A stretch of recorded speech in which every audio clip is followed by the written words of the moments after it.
In the bleak midwinter of last January, my life took an unexpected turn. Following a grave accident, I found myself confined to a hospital bed, my body a map of trauma with a fractured spine at its epicenter. The doctors prescribed a regimen of immobility. For a month, my world was reduced to the stark, white confines of a hospital ward.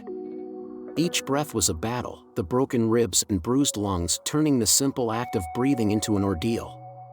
Moving my legs was out of the question, even the slightest shift sent waves of pain crashing down my spine. To manage the pain, a potent cocktail of analgin, Dimedrol, and other unknown substances was administered. But with relief came the shadow of addiction, a specter that haunted the ward. Beside me lay an elderly man, grappling with his own demons of pain from a compound fracture and a head injury.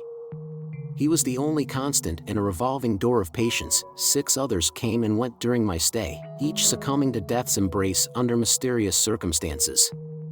From hernias to fractures, none seemed fatal, yet all met the same inexplicable end. The grandfather spoke of nocturnal disturbances, the sound of heels clicking and the distant rumble of a gurney. These tales, combined with the grim procession of bodies each morning, cast a pall of fear over my already fragile state. A week into my stay, determined not to fall prey to addiction, I chose to forego the painkillers. The initial respite was short-lived. Soon, the nights became a crucible of torment, with sleep fleeing from me, leaving me vulnerable to the ward's nocturnal secrets. As night reclaimed the hospital ward, its eerie silence was shattered by the unnerving sound of distant footsteps, slow and deliberate, each step a pulse in the quiet darkness. The unsettling rhythm seemed to draw closer with every passing moment, weaving a thread of dread through the stillness of the night. Then, the ghostly silence was further disturbed by the creaking of a gurney's wheels, their mournful groan echoing down the corridors, sending waves of fear through my already tense body. The sound suggested the approach of something sinister, its presence marked by an air of foreboding that filled the room, heavy and oppressive. The door to my room creaked open, admitting a chilling draft that seemed to carry with it whispers of despair. I lay frozen, my heart hammering in my chest as the gurney's ominous rumble came to a stop beside my bed. In the thick darkness, I felt an indescribable presence looming over me, its breath cold and unnerving against my skin. A whisper, unnaturally composed of many voices, broke the silence, speaking directly into my soul, its message clear. It knew of my wakefulness. This chilling realization, that the unseen presence was aware of me, intensified the terror of the moment, leaving an indelible mark of horror on my already strained psyche. The nights that followed were marred by a series of harrowing experiences, each more terrifying than the last. The once routine sounds of the hospital ward morphed into harbingers of dread, signaling the approach of an unseen menace that seemed to lurk just beyond the veil of darkness. On one such night, the haunting melody of wheels and footsteps returned, a sinister lullaby that preluded the arrival of something malevolent. This time, however, the presence felt more pronounced, its intentions palpably malevolent. The air in the room grew thick, charged with a silent anticipation of impending doom. My heart raced as the spectral sounds drew nearer, the boundaries between reality and nightmare blurring into obscurity.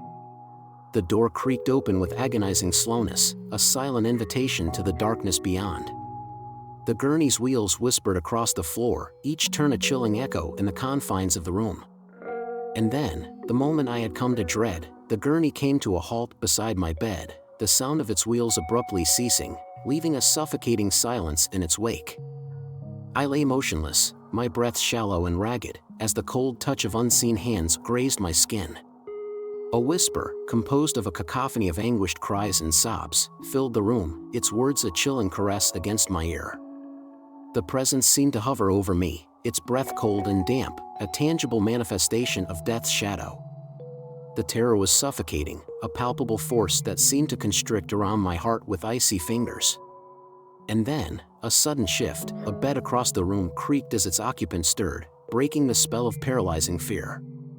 The creature, or specter, or whatever unholy entity it was, redirected its attention to the new source of disturbance.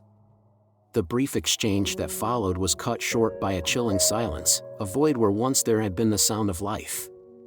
In the morning, the stark reality of the night's horrors was laid bare. The bed across from mine lay empty, its previous occupant now just a memory, claimed by the shadow that roamed our ward. The days that followed were marked by a fearful anticipation of nightfall, each sunset heralding the return of the gurney's rumble and the spectral presence that accompanied it.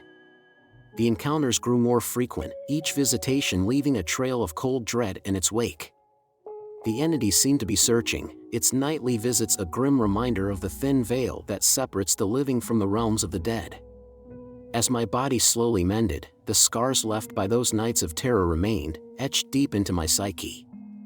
My eventual discharge from the hospital did not mark the end of the ordeal. The memories of those nights, the unexplained deaths, and the sinister presence that stalked the ward remain etched in my mind. Thanks for watching. Don't forget to give us likes and comments.